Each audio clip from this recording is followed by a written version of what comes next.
नमस्कार, आपण पाहत आहे भांडाफोड न्यूज. एका दमात भ्रष्टाचारी कोमात. सोशल मीडिया, कर्जबाजारी, गुन्हेगारी, सट्टेबाजी, चोरी, मटका, जुगार, दारू, सावकारशाही, न्यायाच्या प्रतीक्षेत प्रशासन. भांडाफोड न्यूज. एका दमात भ्रष्टाचारी कोमात. विहिरीत पडून जखमी झालेल्या वृद्धाचा उपचारादरम्यान मृत्यू. हंगीरगे तालुका सांगोला येथे शेतातील विहिरीत पडून गंभीर जखमी झालेल्या वृद्धाचा उपचारादरम्यान मृत्यू झाला.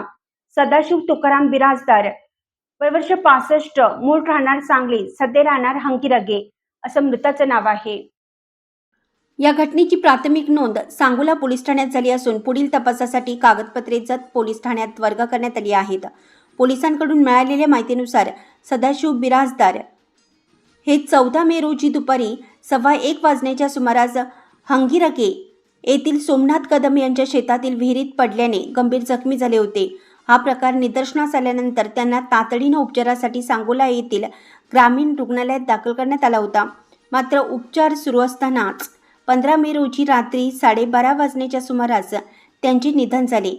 या घटनेनंतर सांगोला पोलीस ठाण्यात अकस्मात मृत्यू म्हणून प्राथमिक नोंद करण्यात आली होती.